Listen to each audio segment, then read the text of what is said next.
1절부터 8절까지 말씀이 되겠습니다. 마가복음은 제가 가진 성경책은 신약성경 85페이지, 마가복음 16장 우리 1절부터 8절까지 말씀 함께 우리 한 절씩 교독을 하도록 하겠습니다. 제가 먼저 1절 말씀을 했습니다.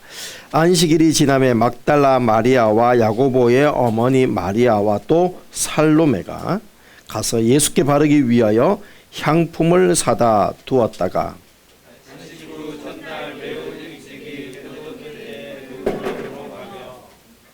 서로 말하되 누가 우리를 위하여 무덤 문에서 돌을 굴려 주리요 하더니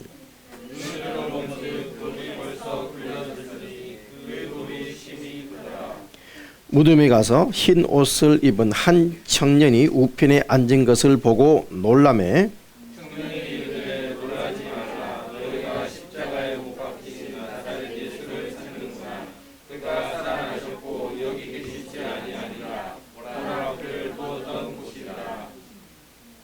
가서 그의 제자들과 베드로에게 이르기를 예수께서 너희보다 먼저 갈릴리로 가시나니 전에 너희에게 말씀하신 대로 너희가 거기서 배우리라 하라 하는지라.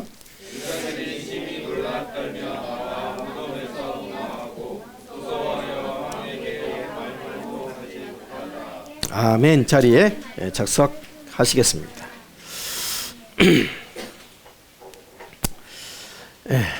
우리 귀한 어린이들의 성경 읽는 목소리가 너무 마음에 듭니다. 자, 오늘 말씀의 제목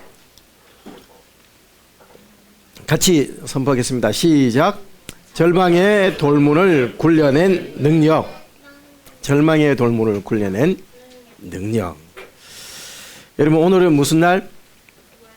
부활주일입니다. 부활주일. 예수님께서 우리의 죄와 허물을 위해서 십자가에 못 박혀 돌아가셨다가 죽음을 이기시고 3일 만에 다시 부활하셔서 그 주님을 믿는 모든 자들에게 거듭남, 다시 태어남이라는 이 새 생명을 주시기 위해서 다시 살아나신 날, 바로 부활주일입니다.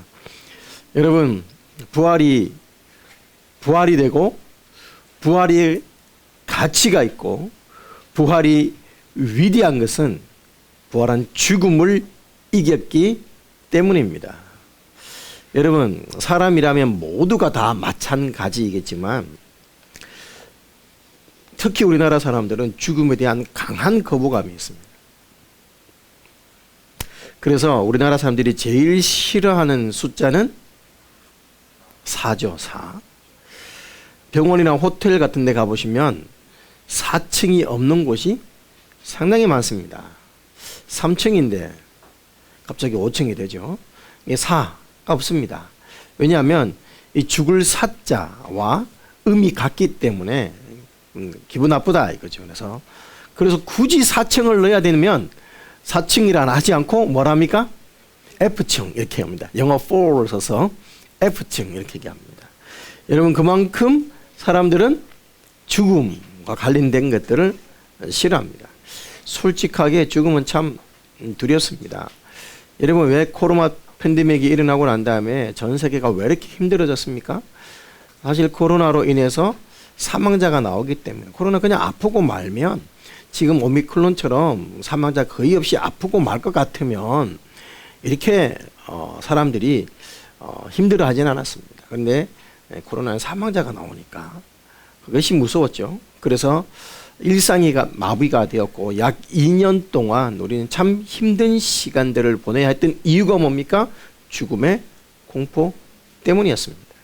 만약에 지금 아직도 오미크론은 여전히 확산되고 물론 숫자는 줄어들고 있지만 여전히 하루에 4,000명 정도 아직도 대구에서 나오고 있는 상황입니다. 만약에 1년 전에 4,000명 나왔다. 여러분, 대구에 200명 나왔을 때도 대구가 아예 강제로 이렇게 상하이처럼 마비시키잖아도 아무도 안 나왔어요. 제가 가보면, 볼 일 있어서 가보면 진짜 시내에 차가 안 다녔어요. 아예 마비됐답니다. 그때가 몇 명이냐? 200명 이럴 때. 그래서 300명 나오고 이럴 때였습니다. 지금 4,000명 나와요. 그런데도 불구하고 거의 일상은 다 회복된 이유가 뭐냐? 오미크론은 크게 사망자가 나오지 않으니까. 지금 그렇게 된 거 아닙니까? 여러분, 정말 죽음이란 존재는 참 우리를 두렵게 합니다. 무섭게 합니다. 그리고 솔직하게 죽음은 우리의 모든 것을 앗아가 버릴 때가 많습니다. 제가 누구라고는 말씀 안 드리겠지만 우리 교회 부근에 참 이렇게 당당하게 사시던 동네 어른이 계셨습니다. 그래서 늘 이렇게 당당하시고 또 이렇게 조금만 이렇게 좀 불편하면 늘 이렇게 자주 민원을 넣으시고, 한때 또 우리 교회도 그 민원이 대상이 되어서 막 구청 직원 나오고, 그래가 우리 또 큰 돈 도래가 막 이렇게 위치 바꾸기도 하고 하여튼 그랬던 분인데, 어제 부활절 계란을 나누는 중에 만나 뵀습니다. 근데 한동안 사실 좀 이렇게 표정이 많이 안 좋았었는데, 제가 그 모친님이 동네 계시기 때문에 우리가 전도지 나누면 자주 뵙고 그랬던 분이셨어요. 또 우리 동네에 있는 양로원에 또 늘 놀러 가시기 때문에 오메가미 자주 뵙고 인사드리고 했던 분인데, 키가 좀 자그만하고 아마 여러분도 보시면 알 거예요. 근데 그분이 올해 초 제가 새벽 예배를 마치고 딱 나가는데 집에서 운구가 이렇게 쫙 나오는 거예요. 이제 모친님께서 돌아가신 거죠. 그러고 난 다음에 이렇게 친분이 있거나 그런 게 아니라서 내가 말씀 못 드렸는데, 어제 계란을 이렇게 가져가시면서 몇 개 더 가져가도 되나 하길래 가져가십시오. 그러면서 말이 튼 김에 제가 어르신, 제가 사실 얼마 전에 모친님께서 해서 제가 인사를 드리는데 그렇게 좀 강하신 분이 막 눈물을 흘리면서 제 손을 막 잡으셨어요. 그러면서 하여튼 좀 여러 가지 일들로 인해서 이 동네 공사하잖아요. 그래서 어머니가 연세가 94세인데 충격을 받고 몸져 누우시고 3주 만에 돌아가신 거예요. 근데 그거 강하신 분이 어머니가 돌아가시고 난 다음에 어머니 돌아가셨는데 우울증이 와서 인생이 힘들어져요. 죽음이란 것은 그렇게 참 많은 것을 빼앗아 버려요. 여러분, 음식도 자녀도 재산도 모든 것을 잃게 만들죠. 여러분, 이거보다 더 절망적인 것 중에 하나가 뭐냐 하면, 여러분 얼마 전에 몇 년 전에 인간의 게놈 프로젝트가 이제 공개되면서 인생 생명의 기원 비밀을 밝혀졌다. 그 어떤 그런 뉴스로 떠들썩했습니다. 그래서 인간의 어떤 연약한 유전자가 무엇인지를 발견하면 그 부분에 집중 치료하게 되면 사람의 수명이 짧으면 100년. 그래서 소위 말하는 100세 시대란 말이 도래하게 된 것이죠. 실질적으로 지금 현재 우리나라 대한민국의 평균 돌아가시는 연세가 85세 이상입니다. 어떨 때는 87세, 어떨 때는 86세. 그러니까 지금 대부분 80세에서 90 사이에 돌아가신다. 어르신들이 대부분 이때 그만큼 수명이 많이 늘어났습니다. 솔직하게 지금도. 그리고 앞으로 더 늘어날 것 같습니다. 자, 그렇다고 한들 이게 희망이 될 수 없는 게 뭐냐 하면, 그렇다고 한들 사실 몇 년 좀 길게 잡읍시다. 몇십 년 더 살 뿐이지 죽음을 막을 수는 없다는 것입니다. 여러분, 죽음의 문제를 해결할 길이 없습니다. 아무리 과학이 발달하고 의학이 발달해도, 그래서 제가 우스갯소리로 우리 장모님이 지금 수술을 하셨잖아요. 양쪽 어깨에 인대 수술을, 우리 장모님은 이제 인공 인대가 들어갔습니다. 허리에도 소위 말하는 철심이 있습니다. 그리고 이번에 무릎 수술을 한 거예요. 우리 아내가 우리 엄마의 사이보거든. 인저로 보시에요. 농담 삼아 이렇게 미래 과학 영화에서 보는 것처럼 온갖 인공적인 부품들이 들어간. 그런데 여러분, 여전히 아프세요. 여전히 불편해하세요. 그러니까 도움은 되지만 한계는 있다. 수명은 늘어나지만 죽음은 극복하지 못한다. 여러분, 죽음 앞에서 우리 인생은 정말 무력합니다. 무능합니다. 근데 예수님께서 근데 돌아가셨어요. 예? 그럼 예수님도 무력하셨네? 무능하셨네? 약하셨네? 예. 사람들이 볼 때는 그럴 수 있습니다. 그런데 주님께서 돌아가신 이유는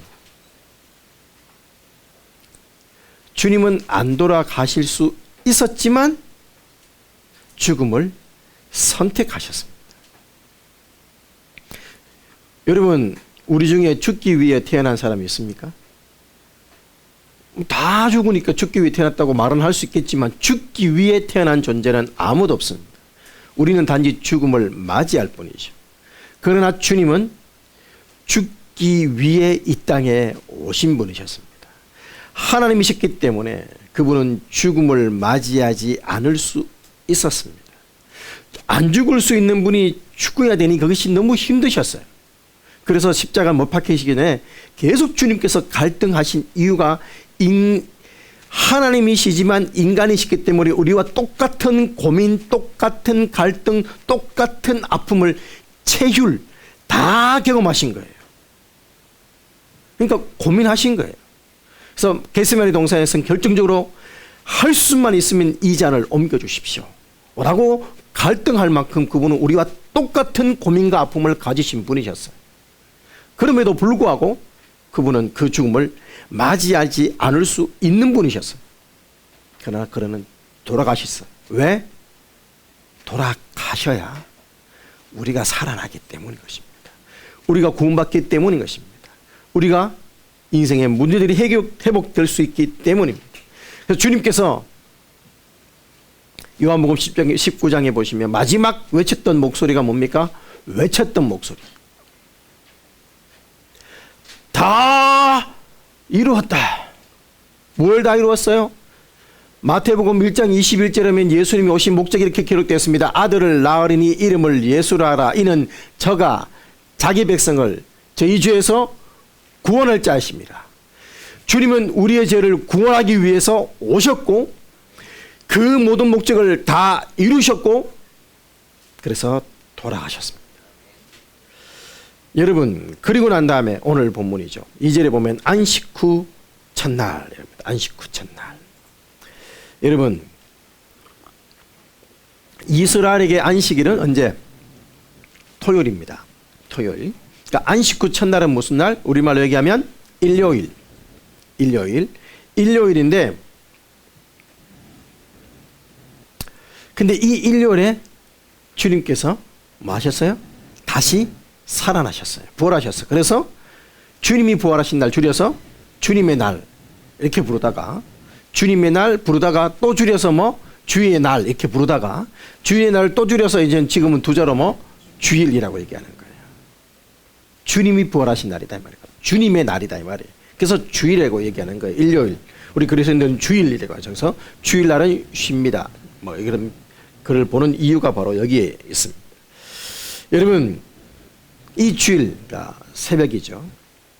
안식 후 첫날 주님을 따르던 여인들이 주님의 이 시신에 향유를 바르고 싶어서 간절한 마음으로. 왜? 기본적으로 유대인들이 돌아가 죽으면 기본적인 장례 절차가 있는데 이 절차가 며칠 만에 이루어져요? 보통 3일, 4일 만에 이루어집니다.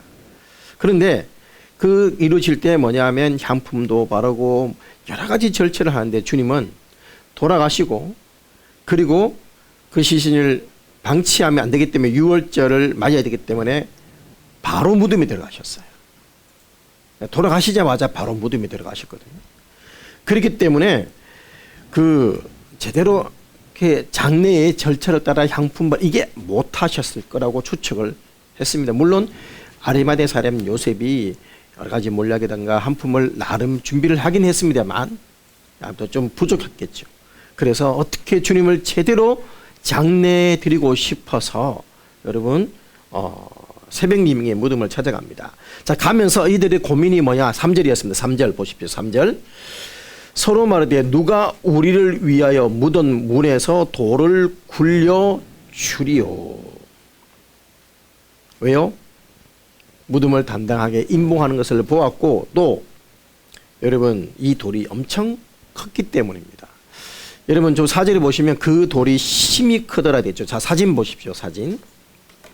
자, 사진을 보시면 이건 예수님의 무덤은 아니에요. 예수님의 무덤은 지금 그 무덤 있던 자리 위에 뭐가 있냐? 교회가 있습니다. 교회가 있는데 그 교회가 세상에서 작은 교회라고 해도 될 것 같아요. 이제 예루살렘에 가면 그 자리에 가게 되는데, 그 예수님의 무덤에 이렇게 쉽게 말하면 예비당이 세워져 있습니다. 여러분 얼마나 작으냐면 허리를 숙이시고 들어가셔야 돼요. 그러면 딱 그 예수님이 누우실 만한 그 돌이 있고, 그것만 하나 딱 있어요. 그리고 딱 지나갈 통로 있고, 그게 예배당 그게 다예요. 그러니까 지금 예수님의 무덤은 지금 예배당이 되어 있다. 예루살렘에 가면 성지순례 하면 됩니다. 거기에 가 있습니다. 그러니까 이거는 뭐냐면 예수 이런 식으로 옛날에 무덤을 했다라고 그냥 보여줍니다. 자, 여러분 이 돌이 조지아 공업대학 교수들이 이스라엘 직접 가서 조사한 바에 의하면 이 돌들이 평균 예수님 당시에 평균 약 1.5m 평균 크기가, 지금 이 크기가 평균 1.5m입니다. 자, 1.5m의 돌을 들 자신이 있으신 분 없죠. 그리고 이 무게가 보통 1톤에서 2톤 사이라고 합니다. 1톤에서 2톤. 그리고 무덤을 막을 때는 이게 지금 이건 좀 이렇게 사진이 좀 좁혀져 있는데 경사가 이렇게 있죠. 경사 보이시죠? 약간 경사가 있습니다. 여기에 쇠궤도를 박아놔요. 쇠궤도를 박아놓고 여기 무덤은 여러 세대들이, 그러니까 증조 할아버지, 고조 할아버지, 우리 할아버지, 우리 아버지 여러 세대들이 이 무덤에 안장할 수 있도록 그렇게 구조가 되어 있습니다. 그러니까 우리 옛날에 뭐 로미오와 줄리엣 영화 보면 무덤에서 이렇게 서로 이렇게 독약도 먹고 뭐 그런 나오는 그런 것처럼 돼 있다 이 말입니다. 이 안에. 그래서 여기에서 문을 막을 때는 쉬워요. 경사가 있으니까 쐐기돌만 빼면 도로로 굴러가게 돼서 쉽게 말하면 쉬워요. 그런데 열 때는 장정이 최소한 6명, 7명, 또 큰 무덤 같은 경우는 20명이 달라붙어야 문을 여는 거죠. 근데 여자 3명에서 지금 여기 가고 있으면서 걱정을 하겠어요, 안 하겠어요? 하는 게 되는 거죠. 이 돌 누가 물었는가? 여러분, 많은 장전들이 있어야 되는 것이고, 더군다나 거기에 로마 군병들이 지키고 있으니 걱정할 수밖에 없습니다. 여러분, 근데 이 여인들의 물음을 한번 귀담아 들으십시오. 누가 우리를 위하여 무덤 문에서 돌을 굴려 주리요. 여러분, 예수님의 여인들, 그리고 예수님의 여인들 그러니까 좀 이상한데, 예수님을 따라다녔던 여인들, 그리고 예수님의 제자들, 그러니까 제자들이죠. 쉽게 말하면 그들에게 예수님의 죽음은 절망이었습니다. 예수님은 자신 인생의 모든 것을 걸었던 분이셨거든요. 근데 그분이 돌아가셨어요. 그래서 이 돌문은 바로 뭐예요? 인생의 무게의 돌이라고 할 수가 있겠죠. 여러분, 모든 2000년 전 나약한 이 세 여인이 물었던 이유, 지금까지 수많은 사람들은 어려운 환경에 부딪힐 때마다 이 질문합니다. 무슨 질문? 누가 이 돌을 굴려 주리요? 누가 좀 도와줬으면 좋겠는데. 이 말을 한다 이 말입니다. 여러분, 인생의 행복을 가로막고 있는 이 돌들이 무엇일까요? 4절에 보십시오. 심히 크다 했어요. 심히 크다.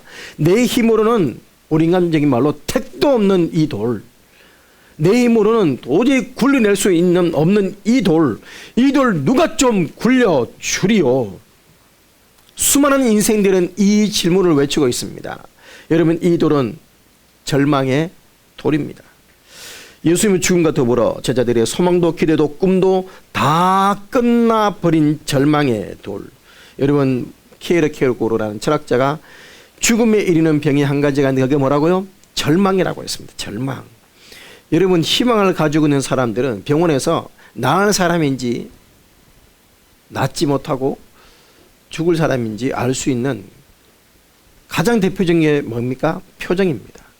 살 소망을 가지고 있는 사람인지 그냥 포기해버린 사람인지, 포기한 사람들이 나았다 이런 기적은 거의 일어나지 않습니다. 그러나 반드시 나 살아야 되겠다 의지를 가지고 있는 사람들은 많은 경우에 확률적으로 회복되는 경우가 있지 않습니까? 절망은 정말 죽음에 이르는 병입니다. 인류 역사 속에서 저마다 끌어안고 있는 이 절망의 돌을 누가 굴려주겠습니까? 두 번째 힘이 큰 돌은 인간의 힘으로 도무지 굴릴 수 없는 죽음의 돌이겠죠. 이 땅의 제왕들이 죽음을 이긴 사람이 있습니까? 여러분, 죽음 그러면 떠오르는 왕, 진시황, 불로초를 구하기 위해 온갖 데 다 보냈지만 결국 그도 죽음을 맞이했습니다. 상상의 나라를 펴서 요즘 그래서 불로초를 구해서 그래서 이런 영화들이 있습니다만 큰 영화고, 여러분 소위 말하는 세상에서 가장 위대했고 가장 유명했던 4대 성인들, 4대 성인들 예수님 빼고 다 무덤이 있습니다. 그리고 그 무덤은 화려하게 장식되어 있고 관광 명소가 되어 있습니다. 예수님도 무덤이 있죠. 그러나 그 무덤은 비어 있습니다. 여러분, 예수님 외에 저마다의 무덤을 자랑하며 땅속에 묻혀 있습니다. 죽음은 어느 누구도 4대 성인도 해결할 수가 없습니다. 자, 예수님께서 이것을 위해 죽었음에도 불구하고 여전히 의심과 불신으로 붙어 다니는 이 죄의 짐의 돌들이 우리 인생들에 있습니다. 여러분 죄책감 없습니까?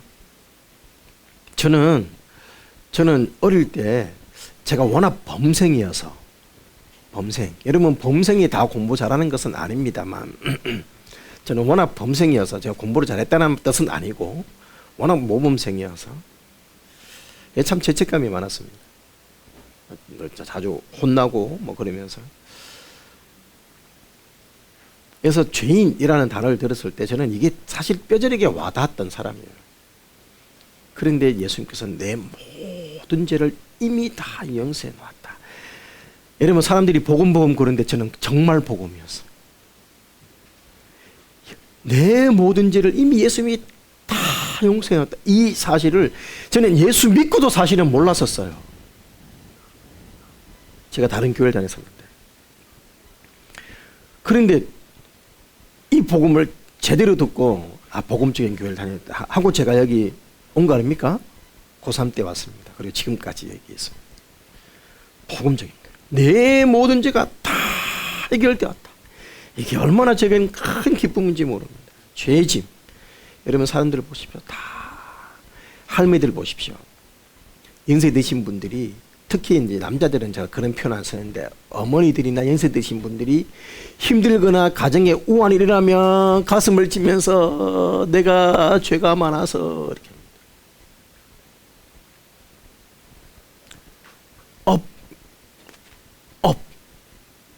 업이 많아서 다 죄책감 가운데 살아간다는 반증이죠. 그리고 예수님이 죽으심과 동시에 허탈감에 빠진 제자들은 다 흩어졌어. 실망감과 허탈의 돌이겠죠. 여러분, 그 외에도 우리 인생들은 자녀의 문제의 돌, 건강의 돌, 경제적인 그 무게의 돌, 저마다의 그 무거운 돌들을 끙끙거리면서 누가 이 돌을 굴려주리요? 여러분, 이 인생짐의 돌문을 누가 굴려줄 수 있습니까?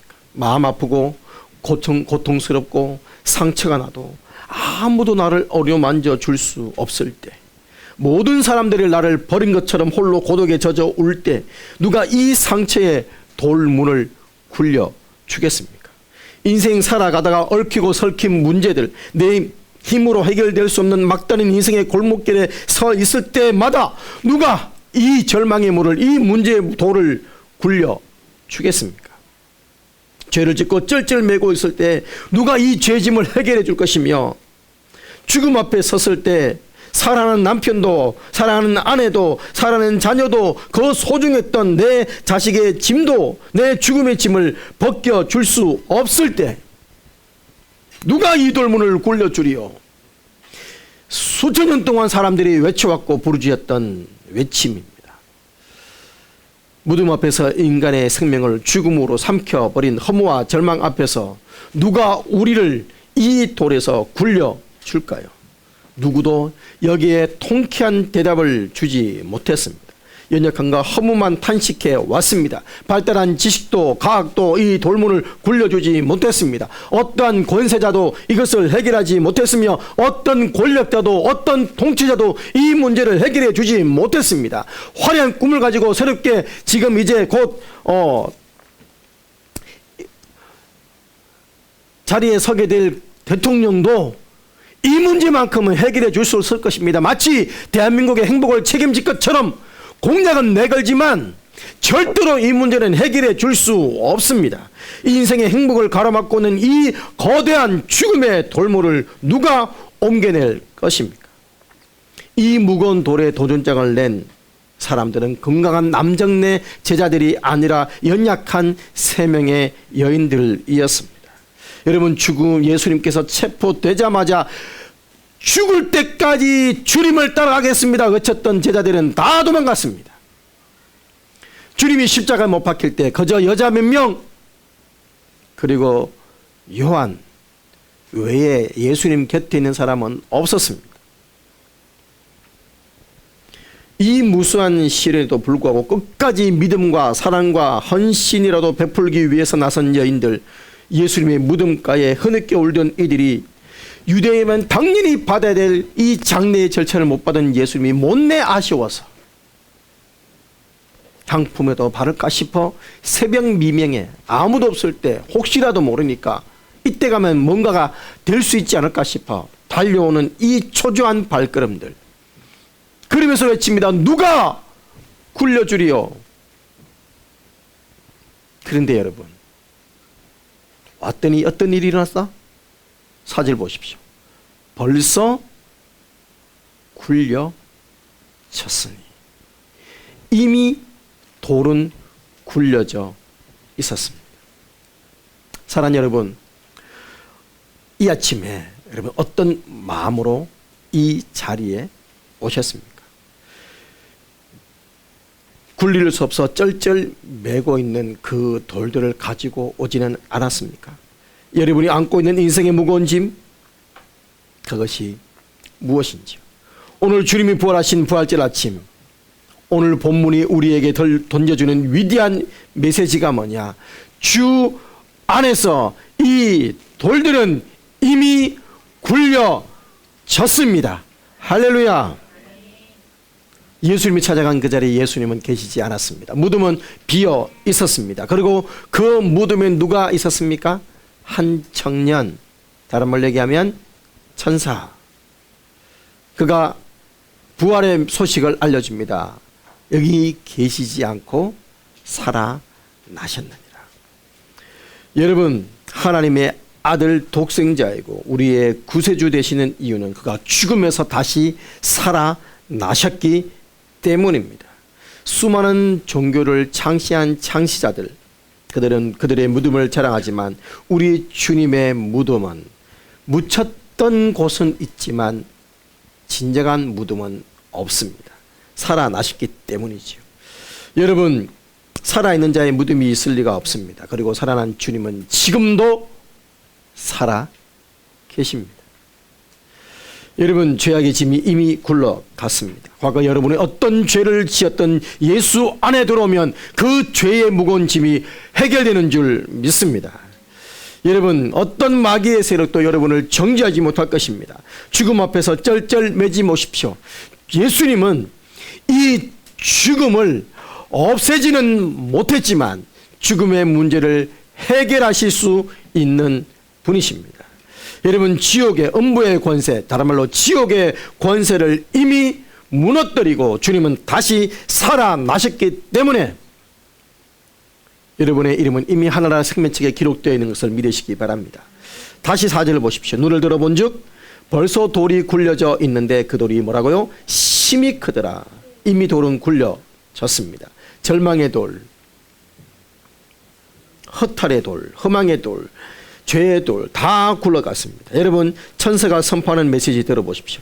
천인이 되 놀라지 말라. 6절입니다. 너희가 십자가에 못 박힌 나사렛 예수를 찾는구나. 그가 살아나셨고 여기 계시지 아니하니라. 보라 그를 두었던 곳이니라. 한숨과 염려와 근심과 걱정과 슬픔을 이제는 거두시기를 바랍니다. 이 부활의 아침은 찡그리는 아침이 아니라 환하게 웃으며 축하하며 기뻐할 아침입니다. 여러분 예수님이 부활이 아까도 얘기했습니다마는 우리에게 우리의 죽음을 없애지는 못하셨어요. 예수님이 부활하셨어도 아직도 온 세상에는 온통 죽음이 가득 있습니다. 교회도 마찬가지입니다. 성도도 여전히 죽음을 맞이합니다. 교회 가면 나를 믿는 자는 죽어도 살겠고 무릇 살아서 나를 믿는 자는 영원히 죽지 아니하리니 이것을 내가 믿느냐. 부활이요 생명이라며. 근데 왜 기독교인들 왜 죽어?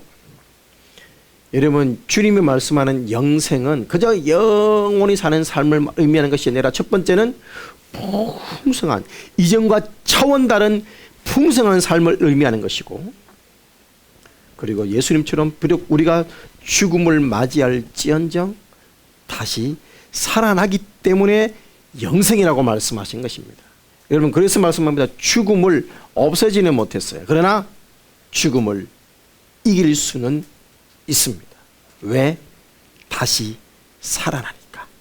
여러분 이게 있음입니다. 죽음을 이기시고 다시 살아나신 예수님은 그래서 다른 성경에 부활의 첫 열매가 되셨다라고 말씀했습니다. 부활의 첫 열매는 뭐냐면 주님은 첫 번째 열매, 그리고 그 부활의 열매 맺은 것처럼 우리도 주 안에 있으면 우리도 뭐 하게 된다? 부활하게 된다. 그래서 우리도 부활의 열매를 맺게 되는 것이기 때문입니다. 그래서 예수님의 부활이 우리에게 복음이 되는 것이지요. 여러분 우리가 부활할 때 주님께서 부활하신 그대로 우리도 부활할 것입니다.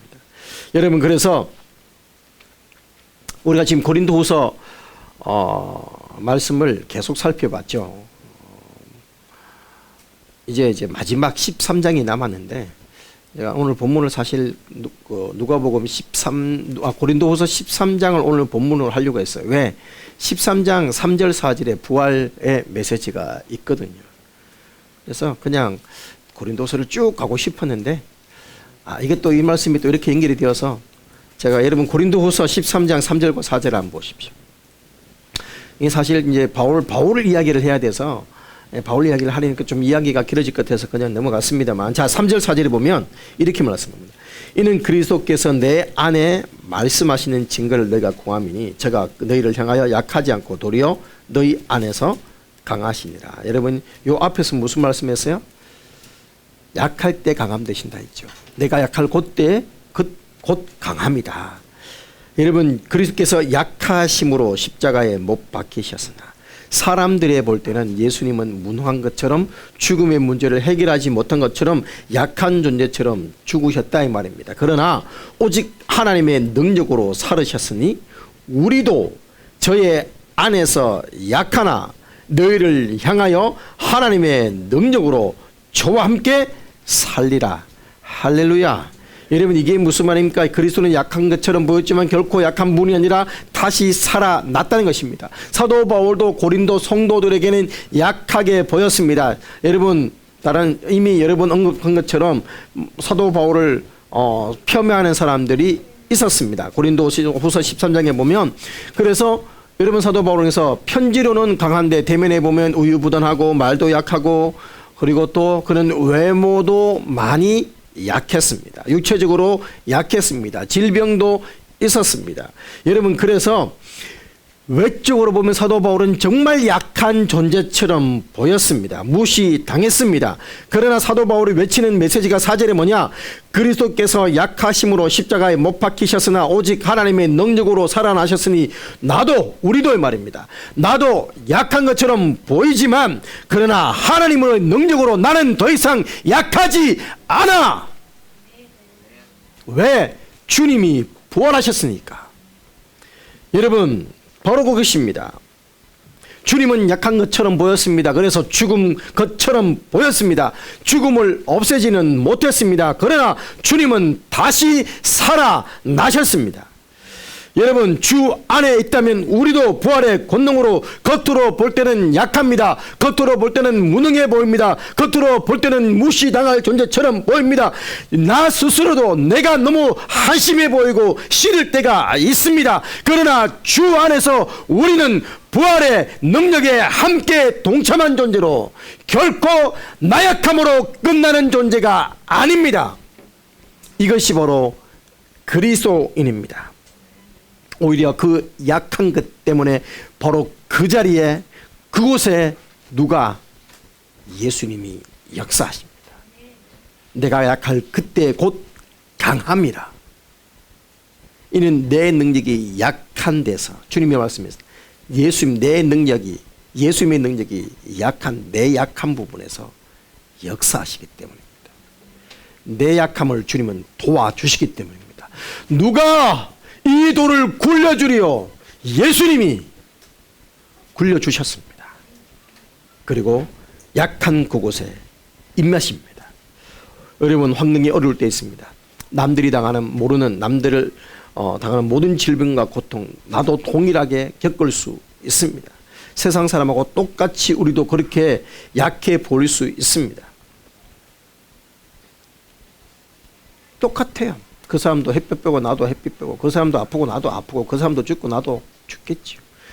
그러나 똑같아 보이지만 오늘 부활의 주님을 만난 사람은, 부활의 주님을 영접한 사람은, 부활의 주님을 나의 구주 나의 그리스도로 고백한 사람은, 영원한 하늘나라의 소망과 부활의 소망을 안고 살아가는 사람은 모든 것이 같습니다. 그러나 똑같이 밥 먹고 똑같이 살아가지만 똑같은 환경, 똑같은 문제 속에서 부활의 소망 가운데 있는 사람은 모든 것이 다른 세계를 살아가는 비법을 가진 자들입니다. 다 같아 보이지만 다릅니다. 여러분, 어느 목사님의 아들이 있었는데, 제 아들은 아닙니다. 어느 목사님의 아들이 있었는데 이 아들이 유난히 질문이 많아요. 그래서 가면 묻습니다. 저건 뭐야? 저거 콩 심는 거야. 저건 뭐야? 저거 고추지. 우리 먹는 거 매운 거 그거 심는구나. 고추 심었구나. 저건 뭐야? 저거 벼 심는 거지. 벼가 뭐야? 우리 먹는 밥 있지. 쌀밥. 그 쌀이 저기에 있어. 쌀 심는구나. 그러다가 지나가다가 공동묘지가 보였습니다. 물었습니다. 저건 뭐야? 마침 누군가가 장례식이 있었습니다. 저건 뭐야? 사람이 돌아가셔서 돌아가신 분을 땅에 묻는 거야. 근데 이 아들이 통찰력 있는 한마디 합니다. 사람을 심는구나.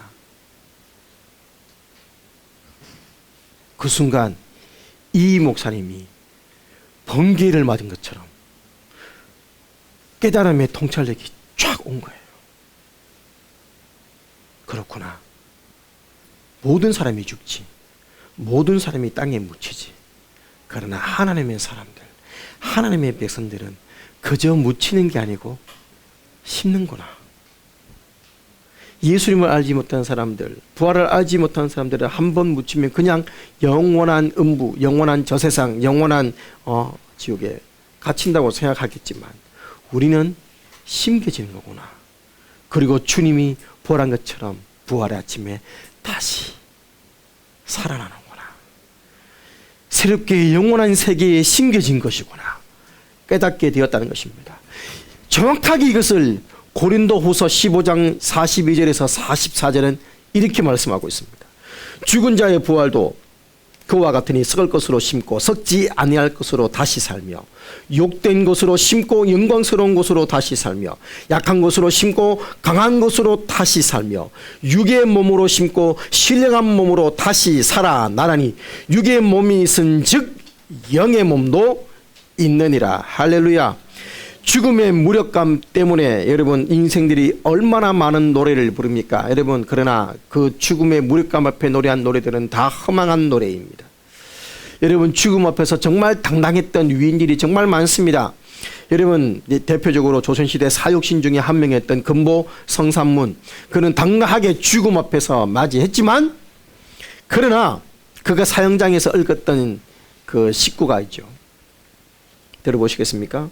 북은 울려. 여러분 사연장에서 북을 둥둥 울립니다. 내 목숨 재촉인데 돌아보니 해는 서산에 비꼈구나.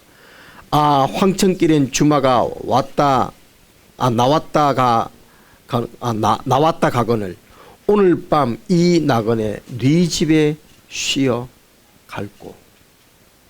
이제 죽으면 나는 어떻게 되지? 이 말입니다. 죽은 이유의 길을 알지 못하니까 당당하지만 허망한 노래를 부를 수밖에 없습니다. 그러나 우리 그리스도인들은 죽음 앞에서 다른 노래를 부릅니다. 그리스도인들의 장례식장 가면 분위기 자체가 달라요. 예수 믿지 않는 분의 장례식장은 절망입니다. 그러나 그리스도인들의 장례식장 가면 찬양을 부릅니다. 소망을 노래합니다. 며칠 후 요단강 건너가만 다시 만날 소망을 얘기해요. 우리는 절망의 노래를 부르는 자들이 아닙니다. 부활절이 되면 늘 선포되는 것, 죽음이 이김에 삼킨 바가 되리라. 쉽게 말하면 죽음은 부활에 졌어 이 말입니다. 여러분 그래서 고린도전서 15장 55절과 57절에 말씀합니다. 사망아 너의 이기는 것이 어디 있느냐? 사망아 너의 쏘는 것이 어디 있느냐? 우리 주 예수 그리스도로 말미암아 우리에게 이김을 주시는 하나님께 감사하노라.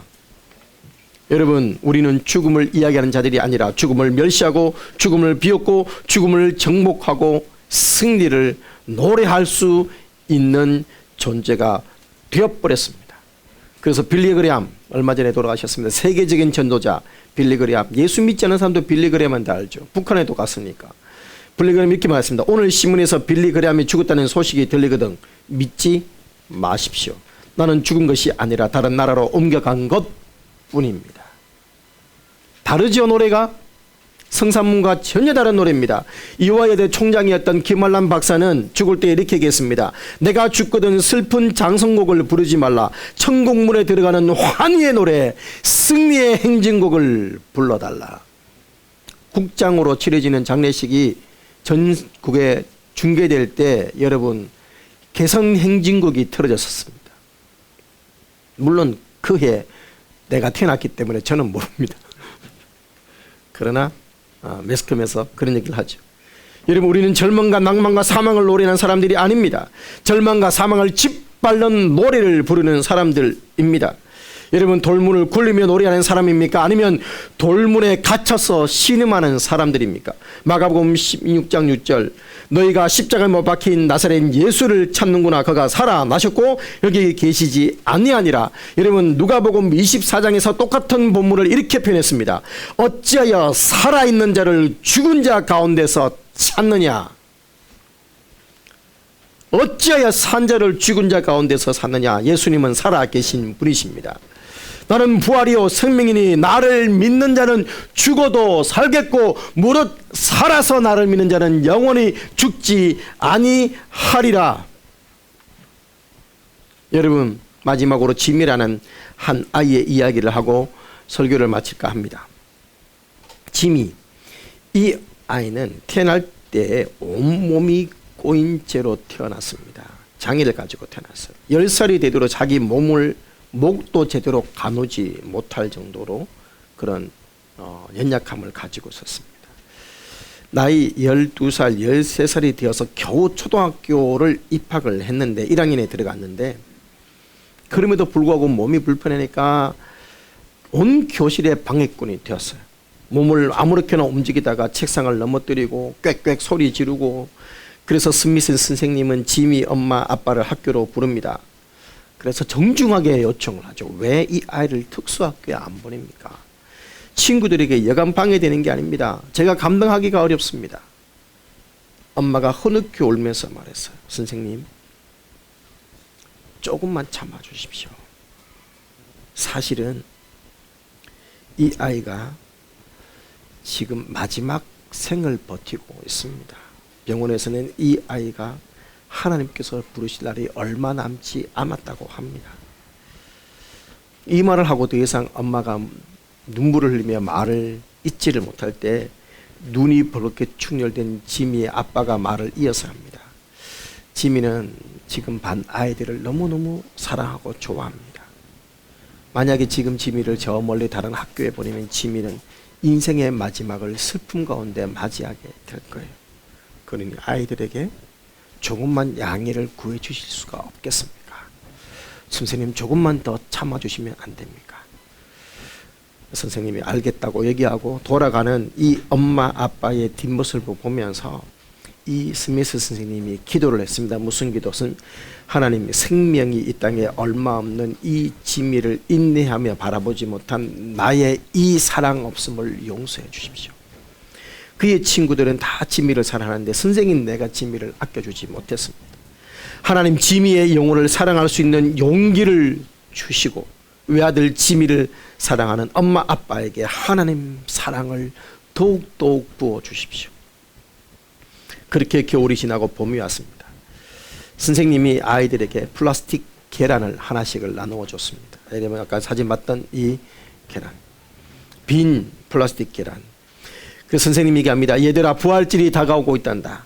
이 속에 예수님이 부활하신 생명을 생각할 수 있는 살아있는 무언가, 생명 말입니다. 우리가 오늘 생명나무 축제 아닙니까? 생명을 무엇인가 하나씩 담아 왔으면 좋겠다. 부활절 전날 꼭 가지고는, 부활절 날은 대부분 학교에서 쉬고 하니까. 자, 그래서 아이들이 고민을 합니다. 무엇을 가져갈까? 어떤 아이들은 씨앗습니다. 씨앗. 그리고 씨를 심고 물을 주어서 삭을 틔워서 가지고 왔습니다. 어떤 아이들은 예쁜 꽃을, 어떤 아이들은 나비를, 어떤 아이들은 곤충을. 그런데 계란 하나가 텅 비어 있었습니다. 저렇게 텅 비어 있었어요. 선생님이 물었습니다. 이거 누가 가져왔니? 몸이 불편한 지미가 고개를 휘휘 저으며 억색한 입술로, 선생님, 그거 제가 가져왔어요. 근데 왜 지미야 아무것도 안 가져왔니? 여러분, 지미가 이렇게 말합니다. 우리 엄마가 말씀하시기를 예수님의 무덤은 비어 있대요. 예수님의 무덤은 비어 있대요. 왜 비었는데? 나쁜 사람들이 예수님을 십자가에 못 박아 죽였는데, 근데 예수님은 나 때문에 돌아가신 거래요. 예수님 나를 천국으로 인도하기 위해 부활하셔서, 그래서 예수님은 무덤이 비어 있대요. 그렇구나. 그럼 이게 예수님 무덤이니? 네. 그리고 한 달, 두 달이 지난 어느 날 지미는 하나님의 부름을 받고 세상을 떠났습니다.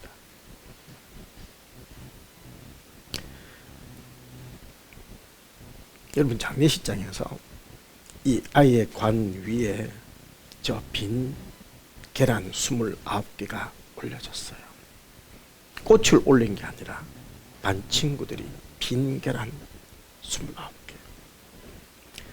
사람들은 다 그것이 무엇인지 알았습니다. 예수님이 무덤이 비어있듯이 이 땅에 짊어지고 있던 지미의 모든 고통이 벗겨지고 똑바로 목을 가누지 못했던 그 고개를 이제 당당히 들고, 그의 부모도 그의 친구도 선생님도 해결해 줄 수 없던 그의 인생의 모든 무거운 짐이 다 해결된 채 영광스러운 노래 부르며 빛나는 모습으로 우리를 기다리고 있을 지미의 빈 무덤, 그 부활의 날을 소망하며 지미에 가는 길을 마지막으로 보내주었습니다. 사랑하는 여러분, 비록 잠시의 헤어짐 때문에 눈시울 붉히며 눈물 흘리지만 우리는 부활의 소망 때문에 찬양하며 웃으며 돌아가시는 분들을 보낼 수 있으며, 우리는 이 부활의 아침, 부활의 노래를 기뻐 부를 수 있는 존재들입니다. 절망의 돌무를 굴리는 능력을 소망하며 그 능력을 노래 부르는 날입니다. 죄의 짐이 다 굴러간 날입니다. 절망이 굴러간 입니다. 사망의 음부의 무덤의 모든 돌문을 굴린 나를 노래합니다. 여러분, 큰 돌을 굴리며 노래하는 사람들, 혹 여러분 이 노래를 부를 수 없는 분은 없으십니까? 사망을 이기신 절망의 돌문을 굴려버리신 능력의 주님께 여러분의 인생, 여러분의 문제를 맡기시기 바랍니다. 우리의 이성, 우리의 생각을 초월한 하나님의 평안이 여러분의 도우시고 확신과 능력으로 노래할 수 있는 새로운 삶을 살게 해 주실 것입니다. 저 굴려진 돌처럼 여러분의 인생의 무거운 돌들도 굴려지게 되는 날이 되시기를 주님의 이름으로 축원합니다. 찬양하시겠습니다.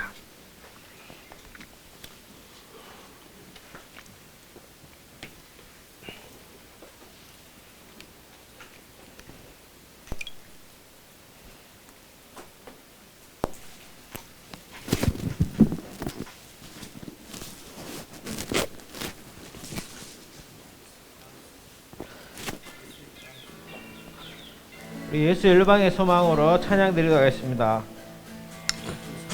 예수 열방의 소망, 예수 우리의 위로자, 주는 온 땅의 영원한 소망.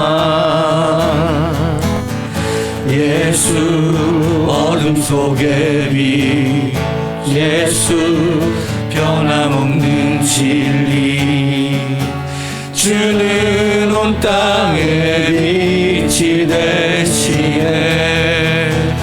우리 위해 죽으시고 다시 사신 생명의 주, 주님만이 소망이요 변함없는 반석이라. 주님만이 온 세상을 비추시네. 또 죽음에서 부활하신 우리 구주 평강의 왕, 주를 믿는 모든 자의 소망 되신 주를 믿네.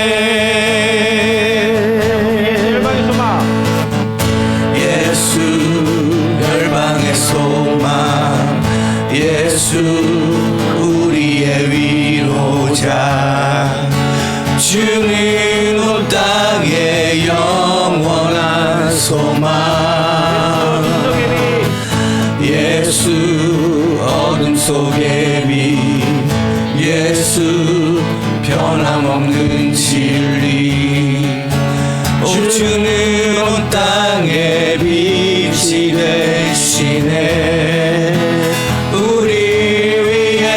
죽으시고 다시 사신 생명의 주, 주님만이 소망이요 변함없는 반석이라. 주님만이 온 세상을 비추시네. 또 죽음에서 부활하신 평강의 왕, 주를 믿는 모든 자의 소망 되신 주를 믿네. 주님만이 소망이요, 주님만이 소망이요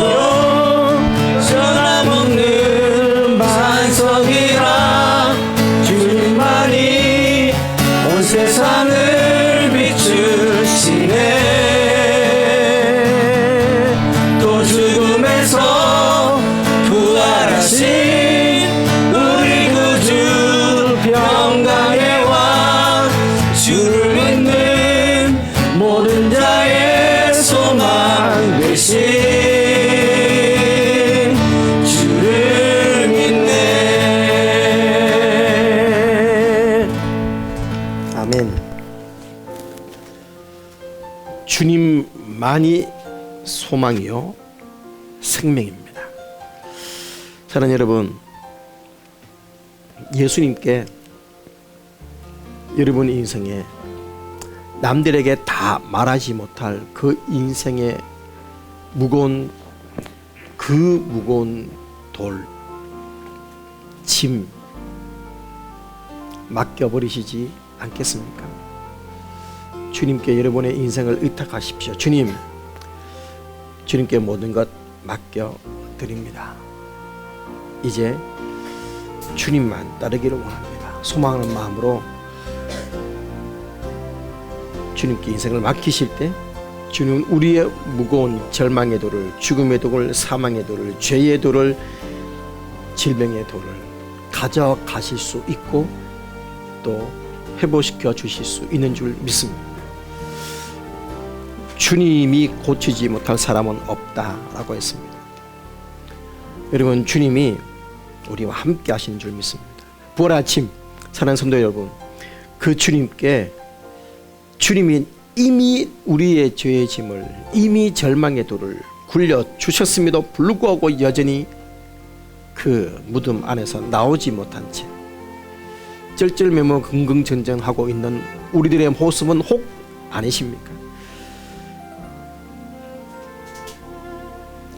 주님께 모든 것 맡기고 부활의 능력으로 오늘도 새로운 삶을 살며 그 사도 바울의 고백처럼 약하지만 주 안에서 강함으로 다시 살아낼 힘과 능력을 달라고, 그렇게 누리며 살게 달라고 주님의 도우심을 구하며 감사하며 기도했으면 좋겠습니다. 혹 우리 가운데 주님의 도움이 필요합니다, 저를 위해 기도를 부탁합니다, 혹시 그런 분 계시면 손을 들어 펴주시면 여러분을 위해 기도하는 시간을 가지겠습니다. 주님께 내 인생의 문제 맡기기 원합니다, 저를 위해 기도를 부탁합니다, 혹시 그런 분 계십니까? 손을 들어 펴주시면 여러분을 위해서 기도해 드리겠습니다.